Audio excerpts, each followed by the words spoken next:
लेकिन साथ ही अगर आप एक ईसाई हैं, आप सच में एक ईसाई हैं, लेकिन आप धार्मिकता के मार्ग से भटक रहे हैं, तो आपको यह जानना चाहिए कि परमेश्वर इसे देखता है। अब क्या ईश्वर आपको दंडित करेगा और नरक में भेज देगा? नहीं, लेकिन वह आपको अनुशासित ज़रूर करेगा। और जब वह आपको अनुशासित करता है, तो वह प्रेम में और पूर्ण बुद्धि के साथ अनुशासन करता है। उसे पता है कि आपको वापस मार्ग पर लाने के लिए उसे क्या करना है। समझ लें, वह आपको देख रहा है और वह कार्रवाई करेगा। लेकिन अगर आप एक विश्वासी हैं और भयानक परीक्षाओं से गुजर रहे हैं, आप पीड़ित हैं और ऐसा लगता है कि कोई भी समझ नहीं सकता, या शायद जो कुछ आप झेल रहे हैं वह आपके भीतर है, डर, अवसाद, और आप किसी के पास जाने की कोशिश करते हैं जैसा कि आपको करना चाहिए, लेकिन वे भी पूरी तरह से समझ नहीं पाते, तो क्या यह सुकून देने वाली बात नहीं है कि ईश्वर समझता है?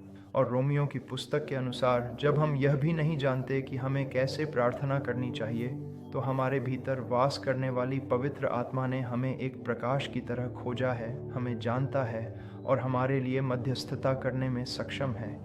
और यह एक अद्भुत सत्य है। मैं आपसे गिनती 30:2-23 के बारे में बात करना चाहता हूँ, जिसमें मूसा ने रूबेन और गाद को चेतावनी दी थी कि यदि वे अपनी शपथ तोड़ते हैं, यदि वे परमेश्वर के विरुद्ध पाप करते हैं, तो वह कहते हैं, परंतु यदि तुम ऐसा नहीं करोगे, यदि तुम वह शपथ पूरी नहीं करोगे जो तुमने परमेश्वर से की है, तो वह कहते हैं, देखो, तुमने यहोवा के विरुद्ध पाप किया है और निश्चय ही तुम्हारा पाप तुम्हें पकड़ लेगा। आप इसे छुपा नहीं सकते।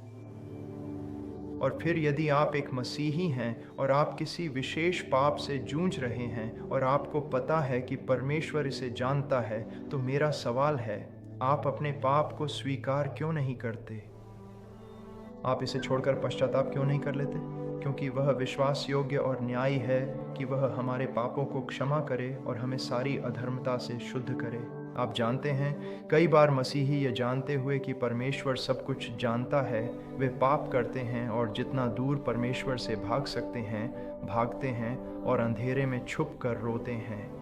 अपने पाप पर रोना सही हो सकता है, लेकिन आपका पाप कभी भी परमेश्वर से दूर भागने और अंधेरे में रोने के लिए मजबूर नहीं करना चाहिए। यह आपको परमेश्वर के पास भागने, उनकी बाहों में कूदने और उन्हीं की बाहों में रोने के लिए प्रेरित करना चाहिए, यह जानते हुए कि वह क्षमा करने और चंगा करने के लिए विश्वास योग्य है। ठीक है तो?